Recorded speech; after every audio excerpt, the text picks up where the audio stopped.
নমস্কার বন্ধুরা, আশা করি প্রত্যেকেই ভালো আছো এবং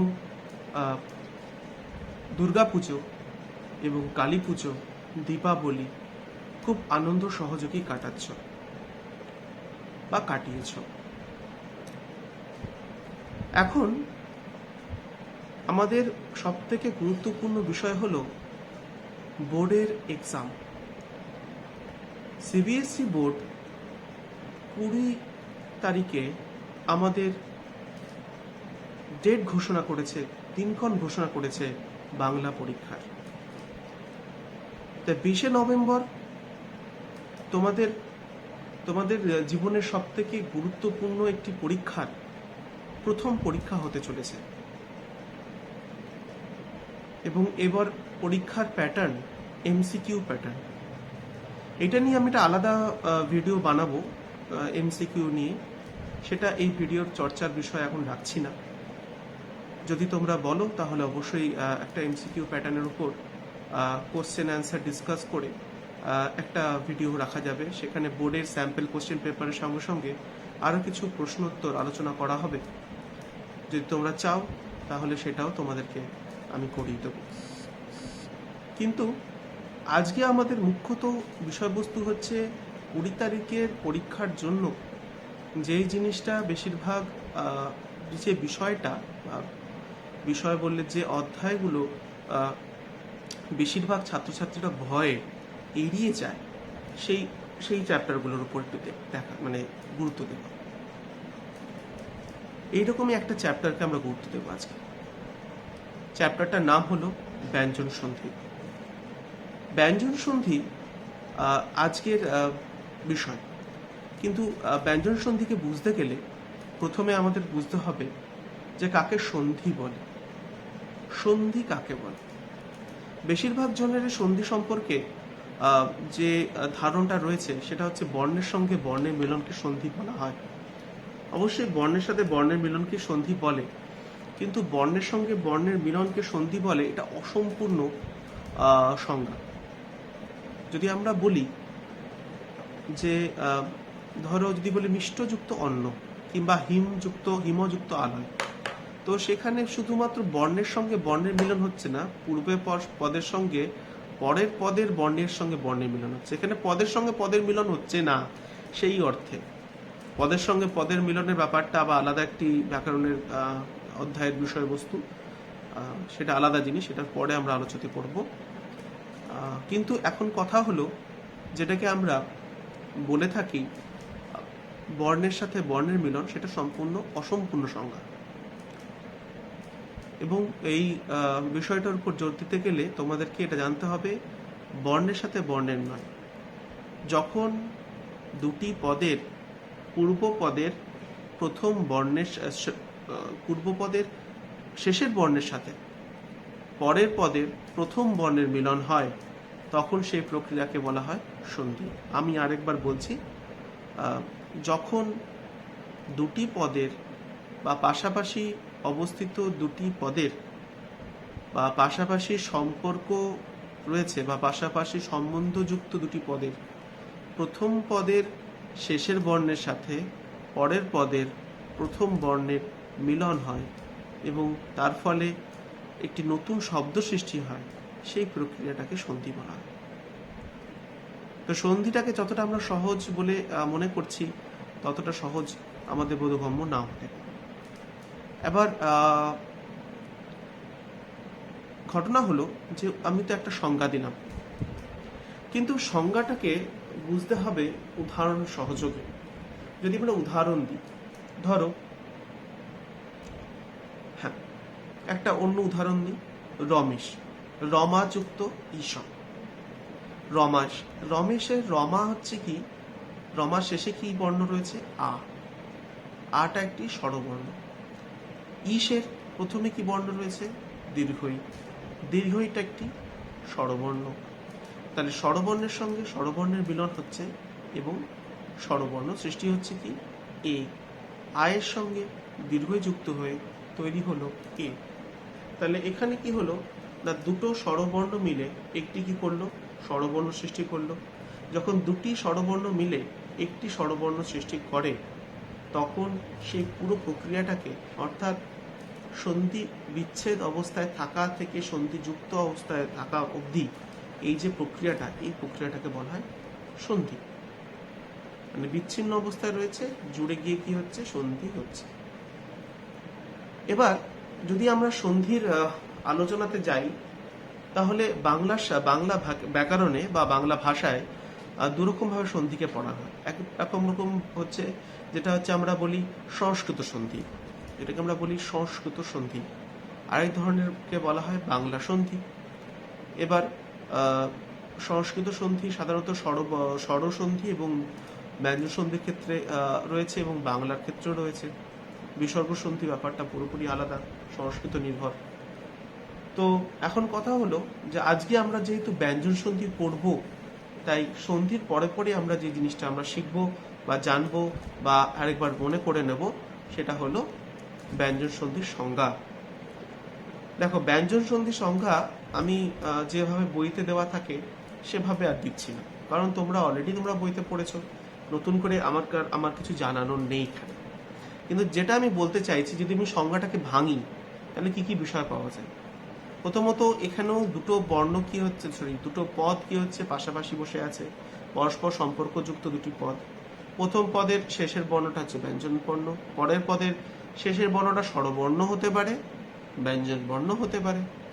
আবার পাশাপাশি বসে থাকা দুটি পদের প্রথম বর্ণটা স্বরবর্ণ, আর পরের পদের শেষের বর্ণটা, পরের পদের প্রথম বর্ণটা, মানে যদি এক্ষেত্রেও হতে পারে যে একটা পদ রয়েছে, সে পদের প্রথম বর্ণটা স্বরবর্ণ আর পরের পদের প্রথম বর্ণটা হচ্ছে ব্যঞ্জন বর্ণ। তো সেক্ষেত্রে আমরা কি বলবো, সেক্ষেত্রে অবশ্যই আমরা সেটাকেও ব্যঞ্জন সন্ধির মধ্যেই ধরবো। তাহলে আরেকবার বলে দিই, প্রথম পদের শেষের বর্ণ ব্যঞ্জন বর্ণ, পরের পদের প্রথম বর্ণ স্বরবর্ণ হোক, প্রথম পদের শেষের বর্ণ ব্যঞ্জন বর্ণ, পরের পদের প্রথম বর্ণ ব্যঞ্জন বর্ণ হোক, প্রথম পদের শেষের বর্ণ স্বরবর্ণ, পরের পদের প্রথম বর্ণ ব্যঞ্জন বর্ণ হোক। তাহলে আমাদের বেরিয়ে কি আসবে, উত্তরে বেরিয়ে আসবে হচ্ছে ব্যঞ্জন সন্ধি। উত্তরে আমরা একটা ব্যঞ্জন সন্ধি ফলে সৃষ্ট শব্দ পাব। উদাহরণ, দিকযুক্ত ভ্রম। দিক দয়হস্যি কয় হসন্ত যুক্ত ভয়রফলা ম, দয়হস্যি কয় হসন্ত যুক্ত ভয়রফলা ম। তাহলে আমরা যে দয়হস্যি কয় হসন্ত দিচ্ছি, তাহলে কটা হচ্ছে বর্গের একটি প্রথম বর্ণ। তো নিয়মটা আমরা পরে আসছি। তো এখন যদি আমরা বলি যে দিকের ক্ষেত্রে প্রথম পদের শেষের বর্ণটা হচ্ছে ব্যঞ্জন বর্ণ, আর পরের পদের প্রথম বর্ণটাও ব্যঞ্জন বর্ণ, ভ একটি ব্যঞ্জন বর্ণ। এখানে কয়ের সঙ্গে ভ যুক্ত হচ্ছে এবং ক বর্ণের জায়গাতে গ আসছে, দিকভ্রম হচ্ছে, দয়সী গয় হসন্ত ভয়রফলা ম হচ্ছে। আবার যদি আমরা বলি পরিচ্ছেদ, প রয় হস্যি, তাহলে এখানে কি আছে, হস্যই বলেই দিচ্ছি আমরা, এখানে স্বরবর্ণ রয়েছে। ছেদের প্রথমে কি আছে, ছয় একার আছে, ছটা একটি ব্যঞ্জন বর্ণ, তাহলে হস্যের সঙ্গে ছ যুক্ত হয়ে ছয় ছয় একার হচ্ছে, তাহলে এটা কি হচ্ছে, এটি একটি ব্যঞ্জন বর্ণের উদাহরণ আমরা দিলাম। ঠিক আছে, তাহলে এটা একটা ব্যঞ্জন সন্ধি উদাহরণ দিলাম। তো এভাবেই আমরা আবার বলতে পারি যে যদি আমরা বলি বাকযুক্ত আড়ম্বর, সেখানে বাকের কটা হচ্ছে কি, শেষের প্রথম বর্ণের প্রথম পদের শেষের বর্ণটা হচ্ছে কি না ব্যঞ্জন বর্ণ। আড়ম্বর মানে হচ্ছে আড়ম্বরের আগে যে বর্ণটা বসছে সেটা হচ্ছে আ, তাহলে কয়ের সঙ্গে আ যুক্ত হচ্ছে এবং গ বেরোচ্ছে। তাহলে তিনটে উদাহরণই প্রযোজ্য। তো প্রথমে আমরা যে উদাহরণটা সব থেকে একটু সোজা তুলনামূলকভাবে, সেই উদাহরণটাকে নিয়ে আলোচনা করব, এবং সেটি হলো স্বরবর্ণের সঙ্গে ব্যঞ্জন বর্ণের মিলন। তো স্বরবর্ণের সঙ্গে যদি ব্যঞ্জন বর্ণের মিলন হয় তাহলে কি বের হয়, তাহলেও ব্যঞ্জন সন্ধি হয়ে থাকে। তাহলে ব্যঞ্জন বর্ণ গঠিত একটি বা ব্যঞ্জন সন্ধি গঠিত একটি পদ তৈরি হয়। যেরকম উদাহরণ আমি একটু আগে দিয়েছি, পরিযুক্ত ছেদ পরিচ্ছেদ, আযুক্ত ছাদন আচ্ছাদন। ঠিক আছে, তাহলে এই দুটো এক্সাম্পল যেটা আমি তোমাদেরকে দিলাম, সেই এক্সাম্পলগুলোতে দেখা যাচ্ছে পরিষ্কারভাবে যে এখানে হচ্ছে তোমার স্বরবর্ণের সঙ্গে ব্যঞ্জন বর্ণের মিলন হচ্ছে। বৃক্ষ ছায়া, তরুর ছায়া, এগুলো সবগুলোই বৃক্ষযুক্ত ছায়া, তরুযুক্ত ছায়া, এগুলো সবগুলোর ক্ষেত্রেই ব্যঞ্জন বর্ণ হচ্ছে, মানে ব্যঞ্জন বর্ণ বেরিয়ে আসছে বা ব্যঞ্জন সন্ধি হচ্ছে। তো এরপরে আমরা, কারণ কি ব্যঞ্জন সন্ধি হচ্ছে যদি প্রশ্নটা আমি একটু ডিটেলসে বলে দিই। পরিযুক্ত ছেদের ক্ষেত্রে যখন হর্ষের সঙ্গে ছ যুক্ত হচ্ছে তখন কি হচ্ছে, চটা একটা চলে আসছে এবং চয় চয় হয়ে যাচ্ছে। আচ্ছাদনের ক্ষেত্রে তাই হচ্ছে, বৃক্ষ ছায়ার ক্ষেত্রেও তাই হচ্ছে, তরুর ছায়ার ক্ষেত্রেও তাই হচ্ছে। তো এটা হলো গিয়ে কি না, স্বরবর্ণের সঙ্গে ব্যঞ্জন বর্ণের মিলনে ব্যঞ্জন সন্ধির উদাহরণ। এরপরে যে দ্বিতীয় উদাহরণটায় যাব, সেটা বুঝতে গেলে আমাদেরকে কি করতে হবে, আমাদের একটা জিনিস জানতে হবে। তো সেই বিষয়টার উপরে এবার একটু আলোকপাত করব। ওকে, তো এবার আমরা দ্বিতীয় নিয়মের দিকে এগোবো। দ্বিতীয় নিয়মটি কি বোঝাচ্ছে? দ্বিতীয় নিয়মটা বোঝাচ্ছে বর্গের প্রথম বর্ণ, বর্গের প্রথম বর্ণ। এবার বর্গের প্রথম বর্ণ বুঝতে গেলে তোমাদেরকে বর্গ বুঝতে হবে। বর্গ কাকে বলে? বাংলাতে সন্ধি পড়তে গেলে 5 প্রকার বর্গের কথা জানতে হবে। ক, খ, গ, ঘ, উম। এটা হলো ক বর্গ। চ, ছ, চ, ছ, ঞ চ বর্গ। ট, ঠ, ড, ঢ মূর্ধন্য ট বর্গ। ত, থ, দ, ধ, ন এটা হলো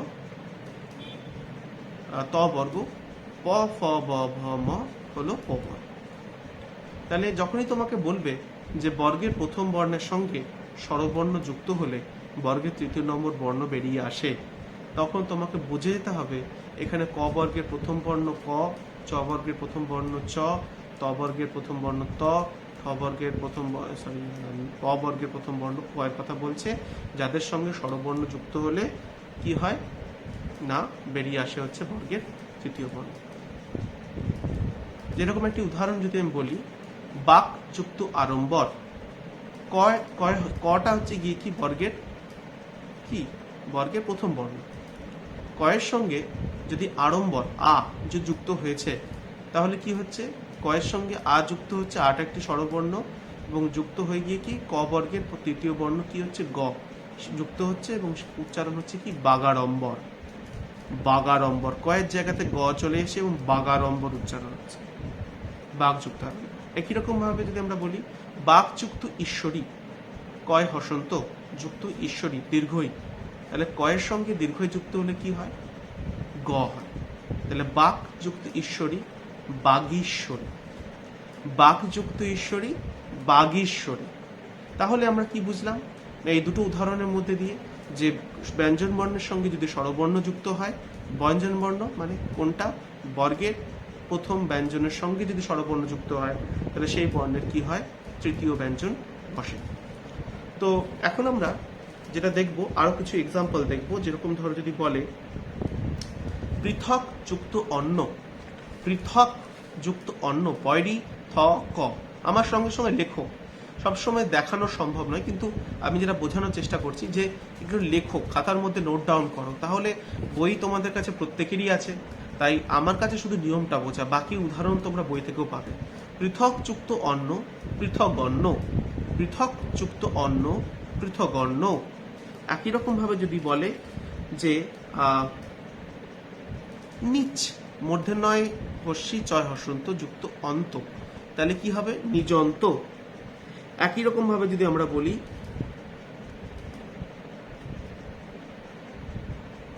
প্রাক যুক্ত উক্ত, প্রাগুক্ত। প্রাক কয় হসন্ত যুক্ত উক্ত, উক্ততে হর্ষও আছে, হর্ষটা স্বরবর্ণ।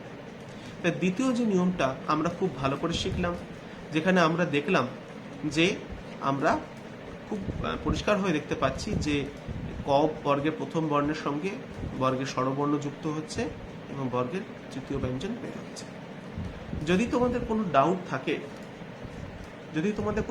থাকে, তো তার জন্য আমি একটা আলাদা করে ডাউট ক্লিয়ারিং ক্লাস রাখতে পারি, এবং তোমরা নিজেরাই একটা দিন বাঁচবে, রবিবার করে যদি আমরা বসি, সেরকম ডাউট ক্লিয়ারিং ক্লাস আমরা রাখতে পারি। তোমরা তোমাদের ডাউটটা অবশ্যই কমেন্ট বক্সে কি করবে, লিখবে যে স্যার আমার এই বিষয়টায় ডাউট আছে।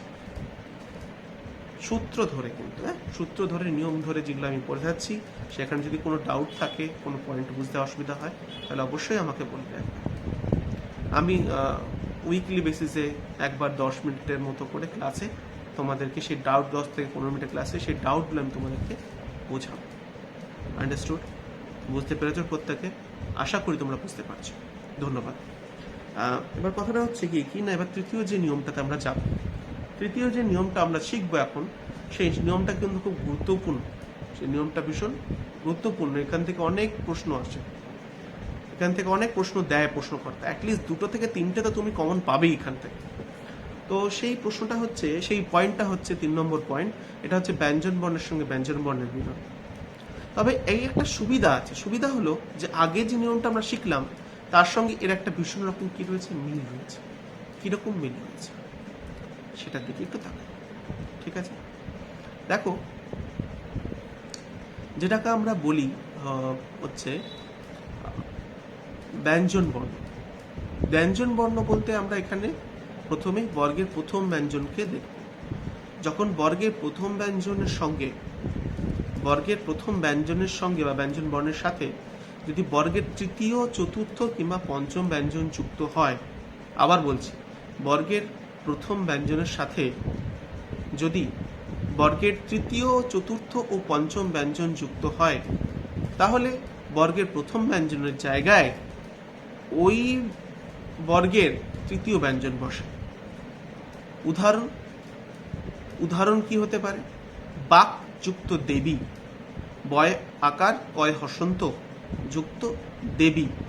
আমি এমসিকিউ ক্লাস তোমাদের যখন যদি তোমরা চাও তো দেবো, সেই ক্লাসগুলোতে কিছু এক্সাম্পল নিয়ে ডিসকাস করব সেইগুলো, এবং লাইভ সেশনও আসতে পারা যেতে পারে। যদি তোমরা লাইভ সেশন চাও তাহলে আমি লাইভ সেশনও যেতে পারি। সেই লাইভ সেশনের জন্য তোমাদের কি করতে হবে, নিচে লিখতে হবে এবং আমার চ্যানেলটা সাবস্ক্রাইব করে রাখতে হবে। তবে যদি না হলে কি হবে, ধরো আমি লাইভ সেশনে গেলাম এবং তোমরা অনেকেই আমার নোটিফিকেশনস পাবে না, ফলে কি হবে, তোমাদের লাইভ সেশনটা কি হয়ে যাবে না, সাকসেস পাবে না। লাইভ সেশন মানে ইন্টারাকশন সেখানে থাকে, তোমরা কমেন্ট দেবে এবং আমি সেখানে তার জবাব দেব। ঠিক আছে, তো লাইভ সেশন যদি তোমরা চাও, সেই সেশনের দিকে আমরা যেতে পারি, কিন্তু আমি বেশিক্ষণে লাইভ সেশন করবো না।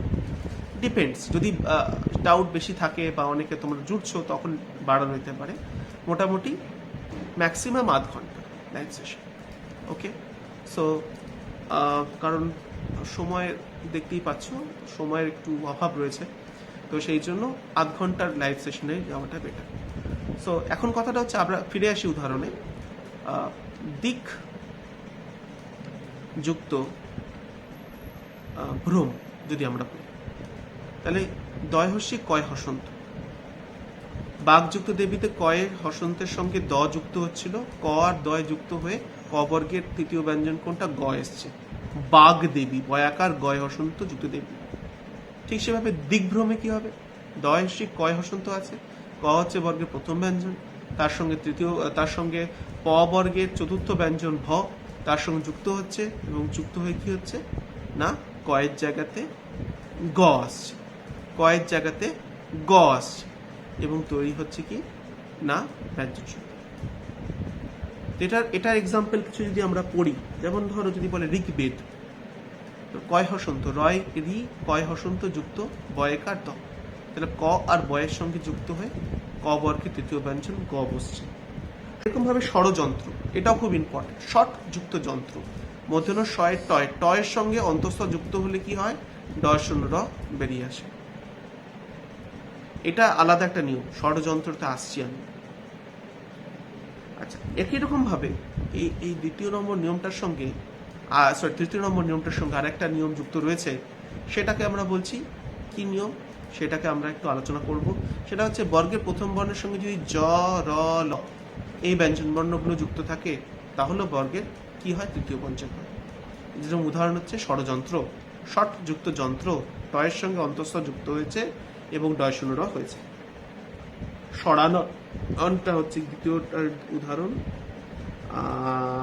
ষট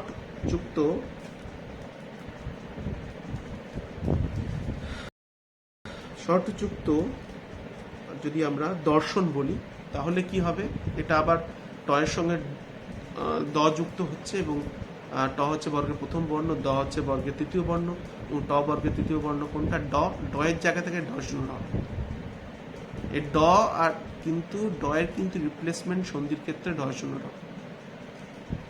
কোনো কোনো ক্ষেত্রে ড হয়, আবার কোনো কোনো ক্ষেত্রে ঢ শূন্য ঢ। ঠিক আছে, তো এই হচ্ছে আমাদের মুখ্যত আজকে আলোচনার বিষয়বস্তু। ব্যঞ্জন সন্ধি আমরা 3টে নিয়ম আজকে পড়লাম এবং 3টি খুব গুরুত্বপূর্ণ নিয়ম, অনেক প্রশ্ন এখান থেকে আসে। পরের দিনকার তোমরা যদি চাও আরও কিছু এর উপর ক্লাস করব আমি, আমার একটা আলাদা ডেডিকেটেড ক্লাস থাকবে ত আর ময়ের জন্য। সেটাতে শুধুমাত্র তয়ের যে নিয়মগুলো সেগুলো ডিসকাস করব, আর একটাতে শুধুমাত্র ময়ের নিয়মগুলো সেগুলোতে ডিসকাস করব। তাহলে দেখতে পাবে যে সহজেই কি করতে পারছো, তোমরা সন্ধি বিচ্ছেদ করতে পারছো।